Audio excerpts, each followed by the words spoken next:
Je débuterai ma présentation par une définition de l'addiction et ses principaux enjeux d'ordre sanitaire et socio-économique, puis une présentation des diverses sources de données disponibles sur la thématique des addictions, plus précisément la consommation de produits psychotropes, puis une présentation des principaux indicateurs de consommation de produits addictifs, notamment l'alcool, le tabac et le cannabis, ainsi que les facteurs associés à ces consommations, pour ensuite conclure et émettre quelques préconisations.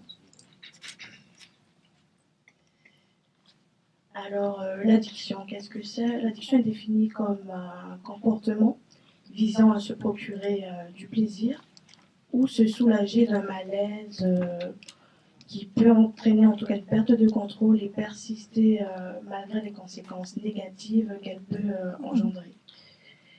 Des conséquences d'ordre sanitaire, comme pour exemple l'hospitalisation. On sait qu'en France, l'alcool est le premier motif d'hospitalisation. Un autre exemple, la prise de risque d'infection. Par exemple, via l'injection de produits par voie intraveineuse.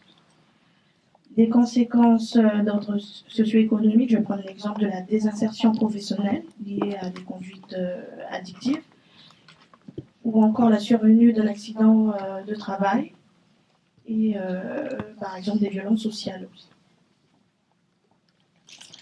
Alors, il faut savoir qu'on distingue deux grandes catégories d'addictions. Les addictions avec produits, avec notamment l'alcool, le tabac, les médicaments psychotropes ou encore le cannabis, et les addictions sans produits, telles que les jeux, les addictions aux écrans, les addictions comportementales, avec notamment les troubles de conduite alimentaire. Donc, plusieurs sources de données existent sur la consommation de produits psychotropes. Des données qui sont issues essentiellement d'enquêtes nationales, qui ne sont pas toujours déclinées au niveau régional.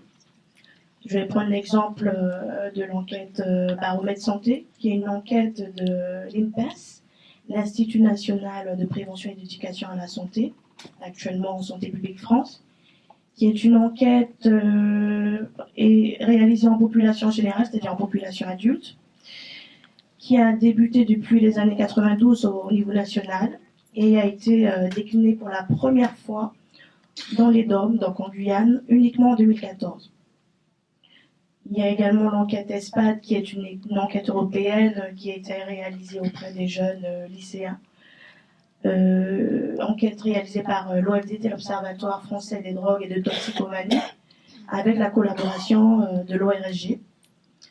Donc, cette enquête a été déclinée au niveau régional uniquement en 2015 et n'a pas été reconduite. Donc, il est en tout cas impossible aujourd'hui de décrire des tendances évolutives quant au comportement à risque de consommation de produits psychotropes, tant chez les jeunes, tant chez les adultes. Donc ici, c'est d'autres exemples d'enquêtes au niveau national qui ne sont pas toujours déclinées au niveau local. Et lorsqu'elles sont déclinées au niveau local, elles ne sont pas toujours reconduites.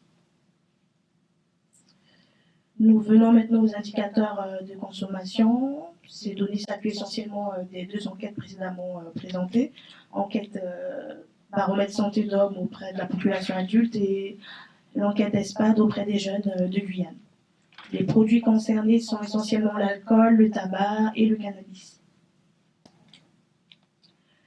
Donc, d'après les dernières données d'importation des services des douanes, les bières sont les premiers produits, en tout cas majoritairement importés en Guyane, suivis des vins et du rhum. S'agissant des usages, l'expérimentation de l'alcool est davantage concernée par les jeunes de Guyane que ceux de la France hexagonale. En population générale, c'est-à-dire en population adulte, en revanche, ce sont les adultes de la France hexagonale qui sont plus, en tout cas, qui expérimentent plus l'alcool.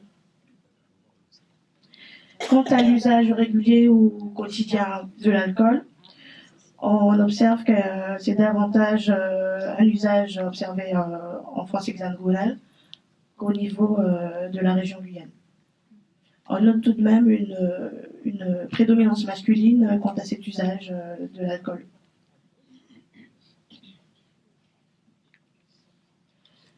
S'agissant du tabagisme et de l'utilisation de la cigarette électronique, il semble être moins répandu en Guyane qu'en France hexagonale. En effet, on observe un taux de vapotage, en tout cas de 1,6 en Guyane contre 6% dans l'Hexagone. Par ailleurs, l'usage du tabac, qu'il soit expérimental ou régulier, il est plus important en France hexagonale que sur le territoire guyanais. Et on peut également noter une prédominance féminine quant à la consommation de tabac en France hexagonale, alors qu'en Guyane, ce sont majoritairement les hommes qui fument du tabac. Concernant le cannabis, donc l'expérimentation du cannabis, il est plus important dans l'Hexagone qu'en Guyane. Et concernant l'usage régulier du cannabis, il est majoritaire en fait en population adulte en Guyane qu'au niveau national. Excusez-moi. Alors, maintenant, nous venons aux résultats de l'étude des facteurs associés à la consommation de ces produits addictifs. Cette étude, en tout cas, nous permet de mettre en évidence des profils de consommation. S'agissant de l'alcool, en Guyane, le fait d'être un homme, d'avoir même moins de 45 ans, d'être un ouvrier et d'avoir des revenus assez élevés, sont associés en tout cas à un usage à risque de l'alcool. En France hexagonale, le sexe masculin aussi est associé à ce risque. Le fait d'avoir moins de 30 ans, le fait d'être au chômage et d'avoir des revenus moins élevés sont associés à cet usage à risque. Concernant le tabac, le sexe masculin ressort aussi. Le fait d'être diplômé et d'avoir des revenus assez élevés sont associés à un usage quotidien du tabac. En revanche, le fait d'être étudiant serait associé à un moindre risque de fumer quotidiennement.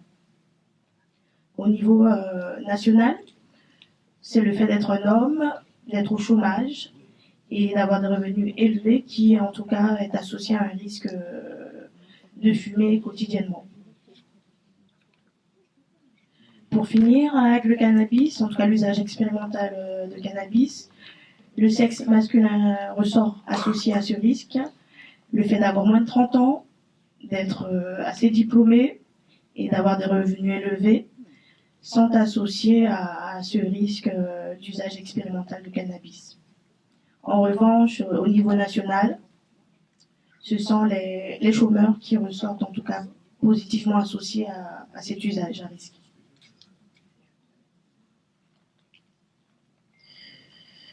Alors en conclusion, il faut savoir que l'alcool reste en tout cas le premier produit consommé chez les jeunes comme chez les adultes, en Guyane comme en France hexagonale. Cet usage ponctuel est plus important en Guyane que l'usage chronique, d'où la nécessité de renforcer la prévention en ciblant les usagers ponctuels.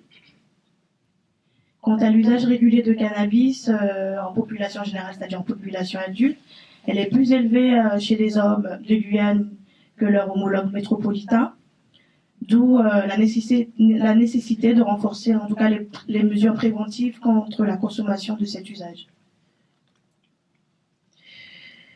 S'agissant des pratiques addictives en milieu de travail, aucune donnée semble être disponible, en tout cas pour la Guyane. Donc l'Observatoire régional de la Guyane pourrait accompagner les collectivités territoriales qui seraient en tout cas intéressées dans la mise en place d'enquêtes afin d'améliorer les connaissances quant aux conduites addictives en milieu professionnel. Merci de votre attention.